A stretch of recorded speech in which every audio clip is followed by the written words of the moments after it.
தேவர், தேவேந்திரர், நாடார்னு மாறி மாறி வெட்டிக்கிட்டே இருந்தா இது எப்ப நிக்கிறது? எத்தனை இளைஞர்களோட வாழ்க்கை இதுல நாசமா போகுது. திடீர்னு தலைவர்கள் வந்து சொல்லுவாங்க, இந்த திமுக அரசு தான் காரணம், இன்னொரு அரசு வந்து சங்கு பரிவார் சங்கிகள் தான் காரணம். இது அப்படி ஒரு சாதாரண மேலோட்டமா அரசியல் பேசிக்கிற விஷயம் கிடையாது. எனக்கு ஒரிசா பையனை சேர்ந்து வெட்டிருக்காங்க. ஒரிசாக்காரன் என்ன சொல்லுவாங்க குடும்பத்துக்கு? எதுக்கு வெட்டினாங்கன்னு கேட்ட என்ன பதில் சொல்ல முடியும்? நாங்குநேரியில ஒரு ஜாதிக்காரன் உசந்தன் நினைச்சு சும்மா நின்று வெட்டிட்டு போனான்னு சொன்னா கேவலம் இல்ல தமிழ்நாட்டுக்கு. எல்லாத்திலும் ஜாதி. பள்ளிகள் எடுத்துக்கிட்டீங்கன்னா ஆசிரியர் மத்தியிலும் ஜாதி, மாணவர்கள் மத்தியிலும் ஜாதி. காவல்துறையில அதுவும் ஜாதி. குளத்துக்கு தண்ணி விடுறதுல ஜாதி. எல்லாத்திலுமே ஜாதி. ஒண்ணு அடக்க வேண்டும் என்ற ஒரு ஜாதியில் தன்னை பெருமை பேசிக் கொள்வது ஜாதி. இது எல்லாமே அந்த 3 ஜாதி இளைஞர்களை ஆயுதம் ஏந்துவதற்கு தள்ளிட்டே போகும். அனைவருக்கும் வணக்கம். ஒரு வார காலத்திற்கு முன்பாக திருநெல்வேலி மாவட்டம் நாங்குநேரியை அடுத்துள்ள பெரும்பத்து என்ற கிராமத்தில் ஒரு ஜாதி வெறி கும்பல் ஆயுதங்களை தாங்கி கண்ணில் பட்டவர்கள் எல்லாம் தாக்கி 2 பேரை கொலை செய்த சம்பவத்திற்கு அனைவரும் கேட்டிருப்பீர்கள். அதற்காக புதிய தமிழன் கட்சி சம்பவம் நடந்த அன்றே டாக்டர் ஐயா அவர்கள் கண்டனத்தை பதிவு செய்தார். அதைத் தொடர்ந்து இன்று பாதிக்கப்பட்டவர்களை சந்திப்பதற்காக நாங்கள் இங்கு பெரும்பத்து பகுதிக்கு வந்திருக்கிறோம். ஒரு தமிழகமே ஒரு அதிர்ச்சிக்குள்ளாக்குற ஒரு சம்பவம் இது. பல ஆண்டு காலமா புதிய தமிழகம் இது மாதிரி சம்பவங்களை தான் பேசிக் கொண்டிருக்கு. ஒரு காரணமே இல்லாம தேநீர் கடையில் நின்று கொண்டிருந்தவர்கள், சாலையோரம் நின்று கொண்டிருந்தவர்களை எல்லாம் கண்மூடித்தனமாக எதற்கு என்று யார் என்று பார்க்காமல் கண்மூடித்தனமாக தாக்கி 2 பேர் உயிரை விட்டிருக்கிறார்கள். பல பேர் படுகாயம் அடைந்து இன்னும் 2 பேர் தீவிர சிகிச்சை பிரிவில் மருத்துவ சிகிச்சை பெற்று வரக்கூடிய நிலை இருக்கு. தென் தமிழகத்தை பொறுத்த மட்டும் குறிப்பாக இந்த நாங்குநேரி பகுதி, மற்ற இடங்களிலும் கூட குறைந்தாலும் நாங்குநேரி பகுதியில இந்த ஜாதிகளின் தாக்கம் கூடிக்கொண்டேதான் போகுது.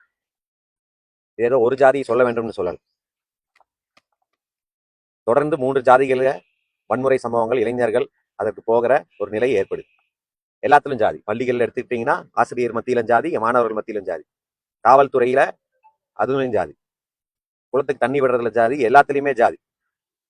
ஒண்ணு அடக்க வேண்டும் என்ற ஒரு ஜாதியில் தன்னை பெருமை பேசிக் கொள்வது ஜாதி. இது எல்லாமே அந்த 3 ஜாதி இளைஞர்களை ஆயுதம் ஏந்துவதற்கு தள்ளிட்டே போகும்.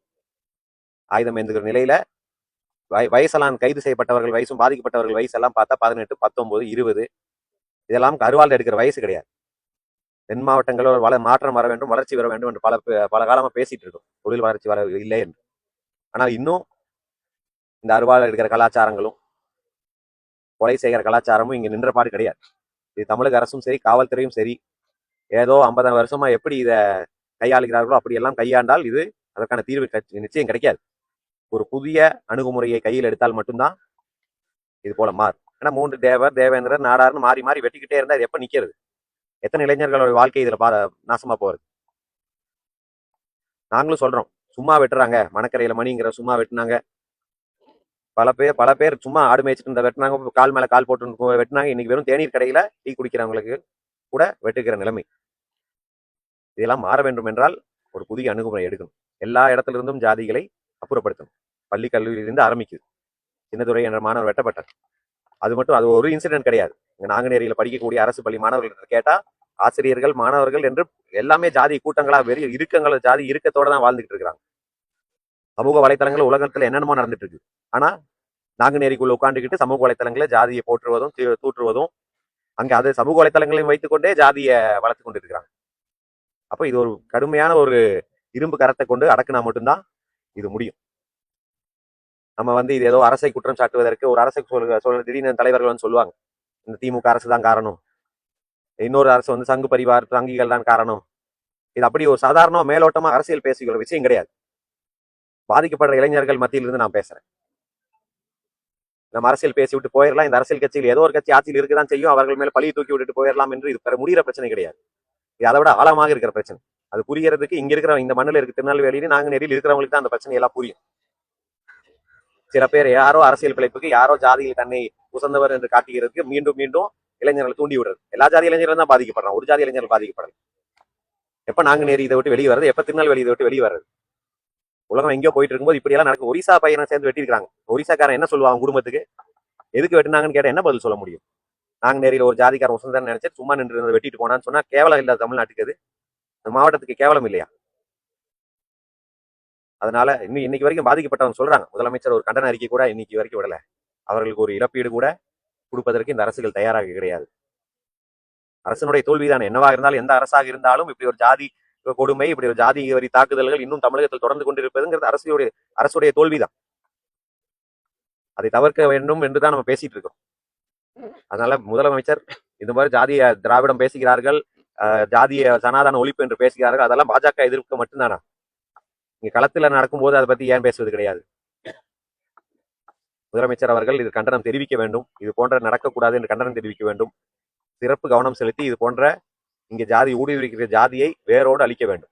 அதற்கு புதிய அணுகுமுறைகளை கையாண்டு இது நிரந்தரமாக ஒரு தீர்வு காண வேண்டும். அதே சமயம் பாதிக்கப்பட்டவர்களுக்கு நம்ம வீடெல்லாம் பார்த்துருப்பீங்க. வேற ஒரே ஒருத்தர் தான் அவருக்கு பிரெட் வினரா இருந்திருக்கிறார். உழைத்து அவர் குடும்பத்தை நடத்தி இருந்திருக்கிறார். இப்ப 2 மகள்கள், மனைவி, அம்மான் என்ற எல்லாரும் இருக்கிறாங்க. எந்த உதவியும் இல்லாத இருக்கிறாங்க. அதற்கு அரசும் அவர்களுக்கு நிவாரணமும் நிரந்தரமாக ஏதோ ஒரு அரசு வேலையோ வழங்க வேண்டும் என்று கேட்டுக்கொள்கிறோம்.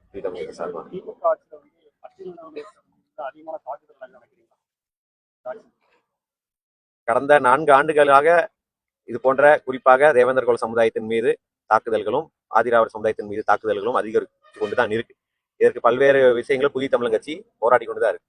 குறிப்பாக சொல்ல வேண்டும் என்றால், கடந்த 2 தினங்களுக்கு முன்பு சிவகங்கை மாவட்டத்துல ஆகாஷ் என்ற இளைஞரும் காவல்துறையால அடிச்சு கொலை செய்யப்படுறார்.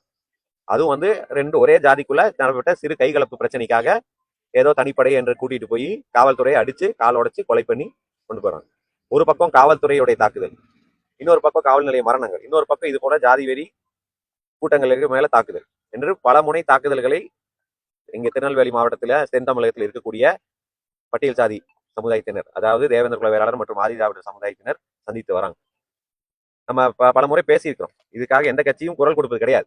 நம்ம பேசிட்டா ஏதோ நம்ம ஜாதி வெறி தூண்டுறோம், நம்ம இப்படி அசாதாரண நம்ம பேசும்போது அசாதாரண சூழ்நிலை உருவாகுது என்றெல்லாம் பேசுறாங்க. ஆனா இதுக்கு யார் பேசுறது? நீங்களும் பேசுவது கிடையாது, எந்த கட்சியும் பேசுவது கிடையாது. அப்ப இதற்கு யாராவது பேசிதான் ஆக வேண்டும். இவர்தான் குற்றவாளி என்று பேசணும்ல. இந்த கொலை செய்வது இவர்கள் தான், இந்த கொலை செய்வது இவர்கள் தான் என்று பேசினாதான் அதை தடுக்கிறதுக்கான யுக்திகளை தேட முடியும், அதற்கான சொல்யூஷனை கண்டுபிடிக்க முடியும். நம்ம இதெல்லாம் திமுக ஆட்சியில் நடக்குது என்ற திமுக ஆட்சி மட்டுமே குறை சொல்லிவிட்டு போய்விட முடியாது. அவர்கள் தடுக்கிற பொறுப்பு அவர்களுக்கு இருக்கு. ஆனால் அதோட வேறும் என்னன்னு கண்டுபிடிக்க வேண்டியது இருக்கு. காவல் நிலையங்கள்ல இப்போ டிரான்ஸ்பருக்கு அப்புறம் எப்படின்னு தெரியல, திருநெல்வேலி மாநகரத்துல 8 காவல் நிலையங்கள் இருந்துச்சு. அதுல 3 மாதம் முன்பு வரைக்கும் 6 காவல் நிலையங்கள் ஒரே ஜாதியை சார்ந்தவர்கள் தான் இன்ஸ்பெக்டரா இருக்கிறாங்க. 90களிலேயே எழுதப்படாத ஒரு விதி இருந்தது. தென் தமிழகத்துல எந்த காவல் நிலையத்திலும் ஒரே ஜாதி சார்ந்தவர்கள் ஆதிக்கம் செலுத்தக்கூடாது. தேவர், தேவேந்திரர், நாடார் சேர்ந்தவர்கள் அங்கே பெரிய பொறுப்புகள் இருக்கக்கூடாது. இருந்தால் விருப்பு வெறுப்புகள் இருக்கும். அந்தந்த ஜாதிகளுக்கு அவர்கள் சாதகமாக செயல்படுவார்கள், எதிராக செயல்படுவார்கள் என்று. ஆனா மீண்டும் அதெல்லாம் பழைய நிலை திரும்பி ஏதோ ஒரு ஜாதியின் கண்ட்ரோல்ல காவல் நிலையங்கள் போகுது. ஸ்பெஷல் போர்ஸ்னா அது ஏதோ ஜாதி சங்கம் போல நடத்திருக்காங்க. அப்படிதான் அஜித்குமார் என்ற இளைஞர் அடிச்சு கொல்லப்பட்டாங்க. அடுத்தது ஆகாஷ்ங்கிற இளைஞரும் அப்படிதான் காவல்துறை அடிச்சு கொள்ளுது. ஆகாஷ் ஜாதியை சார்ந்தவரோ அஜித்குமார் ஜாதியை சார்ந்தவரோ அந்த தனிப்படையில முக்கியமான பொறுப்பு இருந்தது அப்படி நடந்திருக்க விட்டுருக்க மாட்டாங்க. இல்ல சம்பந்தம் இல்லாத ஏதோ ஒரு ஜாதியை சார்ந்தவர்களோ இருந்திருந்தா அப்படி விட்டுருக்க மாட்டாங்க. திருநெல்வேலியும் பொறுத்த மட்டும் சரி, எஸ்பி, டிஐஜி, சரக டிஐஜி, கமிஷனர் இருக்கிறவங்க எல்லாம் ஜாதி கிடையாது. ஆனால் கீழ்நிலையில வரும்போது இன்ஸ்பெக்டர், எஸ்ஐ வரும்போது அவர்கள் ஜாதியாக தான் செயல்படுறாங்க. காவல்துறையே ஜாதியாக இருக்கும்போது தங்கள் ஜாதியை சார்ந்தவர்களை காப்பாற்ற வேண்டும் நினைக்கிறது, ஆளுங்கட்சி சார்ந்தவர்கள் அவர்கள் ஜாதியை சார்ந்தவர்களை காப்பாற்ற வேண்டும் நினைப்பது. அப்ப எல்லாரும் தப்பு செய்யற ஜாதியினரை காப்பாற்ற வேண்டும் நினைக்கிறது தான். அதுக்குதான் காவல் நிலையங்களே இருக்கே தவிர குற்றம் செய்தவர்களை தண்டிப்பதற்கு கிடையாது. எத்தனையோ கொலை நடக்குது. எத்தனை கொலைகளை கரெக்டா எஃப்ஐஆர் ஃபைல் பண்ணி, சார்ஜ் ஷீட் ஃபைல் பண்ணி தண்டனை பெற்று தர முடியுது இவங்களால? முடியல. அவங்களுக்கே தெரியும் முடியல. அதனாலதான் கையை கால உடைக்கிறதுக்கான நிலைமைக்கு போக வேண்டியது இருக்கு. அப்படியே போனாலும் கீழே செஷன்ஸ் கோர்ட்ல தான் நீதி பெற்ற தண்டனை வருதே தவிர அடுத்த ஹைகோர்ட் போனா விடுதலை. ஏன்னா இவங்க சார்ஜ் ஷீட் எழுதுற லட்சணம், எஃப்ஐஆர் எழுதுற லட்சணம் அப்படி. ஒரு இன்வெஸ்டிகேஷனே சரியா நடத்தலைன்னா எப்படி இது பண்ண முடியும்? தீபக் ராஜா என்ற இளைஞர் கொலை செய்யப்பட்டார். 30 நாள்ல கொலை செஞ்ச வீடியோ அத்தனை பேரும் பார்த்தாங்க. டிவியில 2 கோடி பேர் 3 கோடி பேர் டிவியில பார்த்தாங்க. அந்த கொலை குற்றவாளிகள் 3 மாசத்துல செஷன்ஸ் கோர்ட்ல ஜாமீன் வாங்கிட்டு வெளியே சுத்திட்டு இருக்காங்க. எத்தனையோ கொலை செய்தவர்கள் இப்படிதான் வெளியே 10 கொலை 20 கொலை செஞ்சவங்க வெளியே சுத்திட்டு தான் இருக்கிறாங்க. அப்ப யாரு எப்படி எந்த கொலைக்குமே இவர்கள் சட்ட ரீதியாக தண்டனை வாங்கி தர முடியாது என்று இவர்களே ஒதுங்கி விட்டார்களா, இல்ல வாங்கி தர இயலாமையில் இருக்கிறார்களா என்பது அவர்கள் சுய பரிசோதனை செய்து கொண்டு அதை திருத்த வேண்டும். அப்போதுதான் இது முடியும். ஒரு 10 கேஸ்ல கன்விக்ஷன் வாங்கி கொடுத்துட்டு வெளியே வர முடியாது, எல்லாத்துக்கும் ஆயுள் தண்டனை வாங்கி கொடுத்துட்டா இது ஒரு அளவுக்காவது குறையும். ஏன்னா பண்றவனே திருப்பி பண்றான்.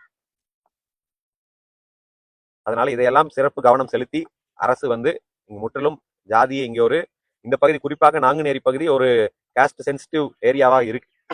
அதற்கு சிறப்பு கவனம் செலுத்தி இந்த தீர்வு காண வேண்டும் என்பதை கேட்டுக்கொள்கிறோம்.